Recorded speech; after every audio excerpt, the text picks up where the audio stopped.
Afinal, qual a perda para o setor da saúde com a saída de Mandetta e seus auxiliares do Ministério da Saúde? Por ter apoio da classe médica, a vinda de Taik é menos traumática neste momento? A gente conversa sobre isso com o presidente da Associação Paulista de Medicina, que nos atende agora, José Luiz Gomes do Amaral. Tudo bem, doutor? Obrigado por nos atender. Muito bem, muito boa tarde, como vão? Doutor, queria uma avaliação do senhor, o quanto compromete os esforços e estratégias no combate à pandemia do coronavírus no Brasil uma troca do ministro da Saúde neste momento, né, em que a curva tem subido de mortos e casos, visto que ele também não sairá sozinho, também alguns importantes secretários ali ao seu lado também sairão neste momento. Quanto compromete? Qual o tamanho do prejuízo, doutor?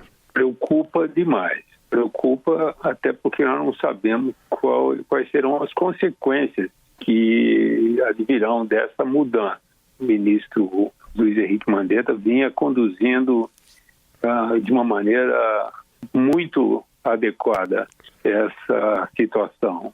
Nós estamos frente a um desastre de saúde. É o maior desastre dessa nossa geração. Mas o que nós vimos foi uma condução firme, uma condução adequada, uma condução alinhada com as melhores evidências científicas.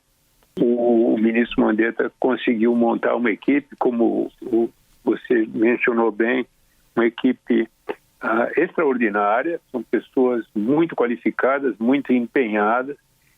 Nós que nesse período de isolamento temos tido oportunidade de assistir praticamente todas as manifestações, as entrevistas. Temos tido a melhor impressão, sabendo que nós estamos aqui dentro de um avião e no meio de uma tempestade, mas sabendo que o piloto é qualificado e que toda a tripulação está se comportando adequadamente, nós realmente ficamos inseguros face a uma mudança de um piloto que dirigia bem em condições tão adversas.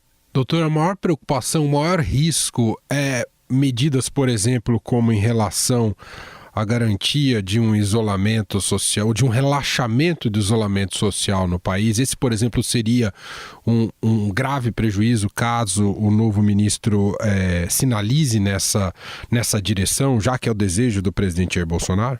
O que todos nós esperamos é, primeiro, que o presidente dê um voto de confiança para o novo ministro. Acho que isso é absolutamente fundamental. A questão do isolamento, se o isolamento ele vai ser flexibilizado ou não vai ser flexibilizado, todos nós temos absoluta certeza, penso que o ministro Mandetta também sinalizou nessa direção, ele será flexibilizado com certeza. Quando e de que forma que são elas. É isso que nós temos que discutir. Não vamos ficar um ano inteiro em isolamento ampliado. Nós vamos precisar flexibilizar isso. Essa flexibilização tem que ser feita provavelmente em alguns momentos. Em outros momentos nós vamos ter que voltar ao isolamento ampliado. É necessário fazer muitas tentativas aqui. Que o médico oncologista Nelson Teich vai assumir o comando do Ministério da Saúde. O que o senhor pode dizer em relação ao perfil desse médico assumindo o comando do Ministério da Saúde? Eu não o conheço pessoalmente, não pude acompanhar a trajetória profissional dele.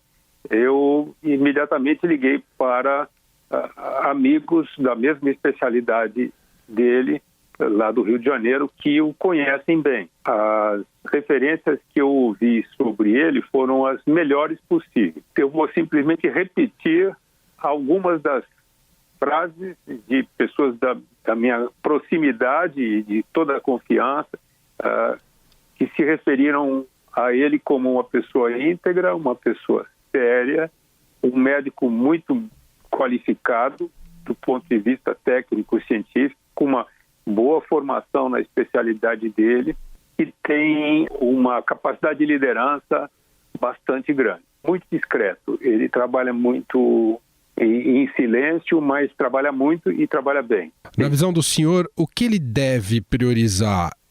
Gestão da questão das UTIs, ou isso é mais relacionado aos governos? Ou, por exemplo, garantir testagem em massa? Qual que é o principal gap, qual que é o principal gargalo agora no Brasil no combate ao coronavírus, doutor? O Ministério tem se ocupado do macro, tem se ocupado da coordenação das ações. As realidades em cada cidade são completamente diferentes. As cidades onde o problema nem chegou, a outras cidades onde o problema está em ebulição, São Paulo, por exemplo, Rio de Janeiro, por exemplo. Testes são absolutamente essenciais. Quer dizer, você saber quais são os que estão realmente doentes, quais são os que estão contagiantes, quais são os imunizados, testar os profissionais de saúde, testar as pessoas em risco. E temos um outro lado que acho que nós não podemos esquecer de forma nenhuma, é que as pessoas continuam adoecendo e que o Covid não é uma vacina contra todas as outras doenças.